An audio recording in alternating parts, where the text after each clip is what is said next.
2026 సంవత్సరం ఫిబ్రవరి నెల 9వ రాశి ధనస్సు రాశి. ఈ ధనస్సు రాశి ఎట్లా ఉందో చూద్దాం. ఈ ధనస్సు రాశికి వచ్చేప్పటికల్లా మూల నక్షత్రం, పూర్వాషాఢ నక్షత్రం 4 పాదాలు, మూలా నక్షత్రం 4 పాదాలు, పూర్వాషాఢ నక్షత్రం 4 పాదాలు, ఉత్తరాషాఢ నక్షత్రం 1 పాదం, ఈ 9 పాదాలు కలిసి ధనస్సు రాశి. ఈ ధనస్సు రాశికి కూడా పూర్తిగా బాగాలేదు. అంటే ఈ ధనస్సు రాశికి అర్ధాష్టమ శని, 4వ శని, ద్వితీయం 2వ కుజుడు. ఇది బాగా కష్టదశ. మరి విపరీతమైన డబ్బు వస్తుంది, వచ్చినట్టు అయిపోతుంది. శని వల్ల అనారోగ్యాలు, రకరకాలైన సమస్యలు, నీది కాంది కూడా నీ నెత్తిన పడుతుంది. దారిన పోతూ బండి మీద వెళుతూ ఉంటే వాడొచ్చి నీకు గుద్ది వాడంటాడు, కళ్ళు తెరుచుకొని పోవాయా, చూసిపోవాయా అంటాడు. చూడకుండా గుద్దినవాడు వాడు. ఇట్లా రెబల్గా, పేచీగా తగాదాలు ఇట్లాంటివి బాగా ఎక్కువగా వస్తాయి. తర్వాత శుక్రుడు రాహు ఇద్దరు బాగున్నాడు.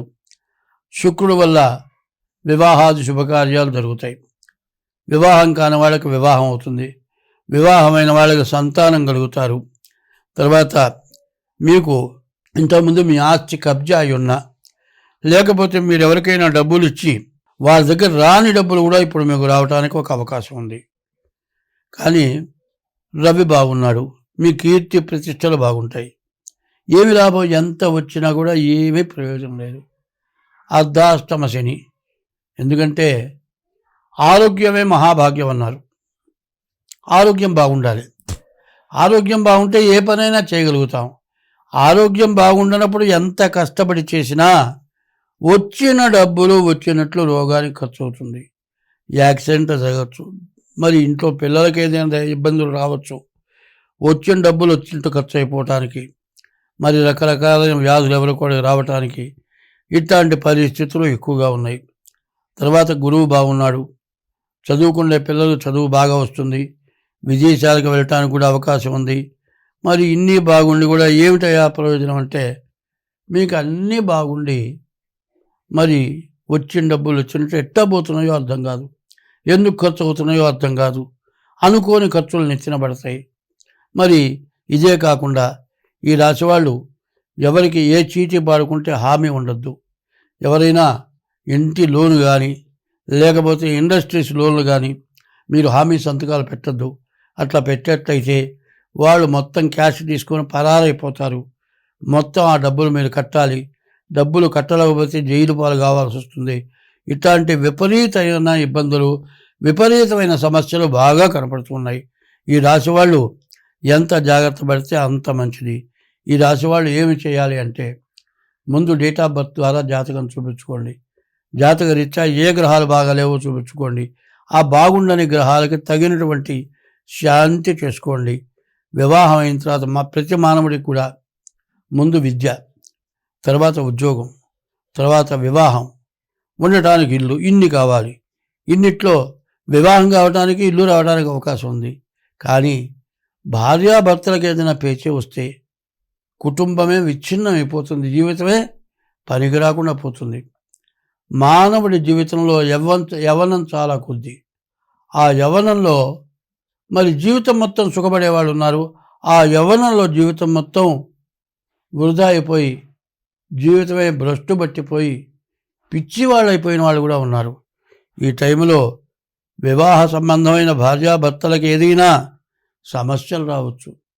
అటువంటి సమస్యలు వస్తే, భార్యాభర్తలకు ఎడబంధాలు వస్తే మరి జీవితం బాగుపడదు. ఇటువంటి విపరీతమైన విపత్కర సమస్యలు బాగా డబ్బు ఖర్చు, కుటుంబ కలహాలు, అనారోగ్యాలు, వచ్చే డబ్బులు ఎటుపోతున్నాయో అర్థం కాదు. బాగా వచ్చే టైము, వచ్చే డబ్బులు వచ్చి కూడా వృధా అయిపోతుంది. రానప్పుడు రానేలేదు, వచ్చినప్పుడు వృధాగా పోయినాయి. తర్వాత ఎట్లా బతకాలి? ఇట్లాంటి బాధలు ఎక్కువగా ఉంటాయి. వీటి నుంచి మీరు తప్పించుకోవాలి అంటే ముందు మీ డేట్ ఆఫ్ బర్త్ ద్వారా మీ జాతకం చూపించుకోవాలి. అది కూడా కాకుండా ప్రతిరోజు కూడా శివాలయానికి వెళ్ళి శివాలయంలో 11 ప్రదక్షిణాలు చేయండి. నవగ్రహాల గుళ్ళు 9 ప్రదక్షిణాలు చేయండి. శనికి 19,000 జపం చేయించుకొని నల్ల నువ్వులు దానం ఇవ్వండి. కుజుడికి 7,000 జపం చేయించుకొని కందులు దానం ఇవ్వండి. బియ్యపు రవ్వ పంచదార కలిపి పుట్టల దగ్గర వేయండి. ప్రతిరోజు ఉదయం సూర్యుడు ఉదయించేటప్పుడు బ్రహ్మతో సమానం సూర్యుడికి నమస్కారం చేయండి. మధ్యాహ్నం పూట మహేశ్వరుడు పరమేశ్వరుడితో సమానం మధ్యాహ్నం 12 గంటలకు సూర్యుడికి నమస్కారం చేయండి. సాయంత్రం 5 గంటలకి సాయంకాలం స్వయం విష్ణు, సాయంకాలం పూట విష్ణువు రూపంతో ఉంటాట సూర్యుడు. 3 వేళల 3 రూపాలతో సూర్యుడు ఉంటాడు. అటువంటి సూర్య భగవానుడు నమస్కారం చేయండి. మాబోటి వాళ్ళు చెప్పింది ఆలోచించండి. డేట్ ఆఫ్ బర్త్ ద్వారా జాతకం చూపించుకోండి. అట్లా డేట్ ఆఫ్ బర్త్ లేకపోతే హస్త సాముద్రిక ద్వారానైనా సరే మీ జాతకం చూపించుకొని బాగుపడండి. చెడు టైంని మంచి చేసుకోవటం చాలా గొప్ప విశేషం. కొద్దిగా చెడిపోయిందని దాన్ని పోగొట్టుకోలేము. ఎందుకంటే చాలామందికి కొన్ని అలవాట్లు ఉన్నాయి. కట్టుకున్న గుడ్డ వెళుతూ ఉండగా ఏదైనా పట్టుకొని కొర్రు బట్టి చిరిగితే శనిపడతాడని అర్థం.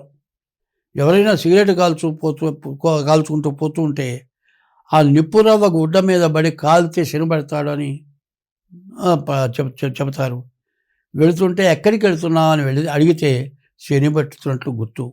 నేను కూడా వస్తానంటే శని పడుతున్నట్లు గుర్తు. ఇటువంటి అపశకునాలు గుర్తుపెట్టుకోవాలి. స్నానం చేసేప్పుడు గుడ్డ శాంతం తడవకపోతే శని పడుతున్నట్లు గుర్తు. కాబట్టి ఇటువంటివన్నీ గుర్తుపెట్టుకోండి. మేము చెప్పిన డేట్ ఆఫ్ బర్తే కాదు. కారణం ఏంటంటే మీ జాతకం శాంతం తెలియనప్పుడు ఇట్లాంటి అపశకునాలు గుర్తొస్తాయి, కనపడతాయి. ఈ అపశకునాలు వచ్చినప్పుడు మాబోటి వాళ్ళ దగ్గర కనుక్కొని మీరు జాగ్రత్తగా ప్రవర్తించాలి. మరి కాకి తంతుంది. కాకి తంతే మరణం అంటారు. తల మీద కాకి తంతుంది, మరణం అంటారు. ఇట్లాంటివి కొన్ని ఉంటాయి. ఇటువంటి దోషాలు వచ్చినప్పుడు తగిన జాగ్రత్తలు తీసుకోవడం చాలా అవసరం. ఈ ధనస్సు రాశి కూడా పూర్తిగా సమస్యలు ఎక్కువగా కనపడుతూ ఉన్నాయి. కాబట్టి ఈ రాశి వాళ్ళు జాగ్రత్తగా జాతకం చూపించుకోండి. స్వస్తి.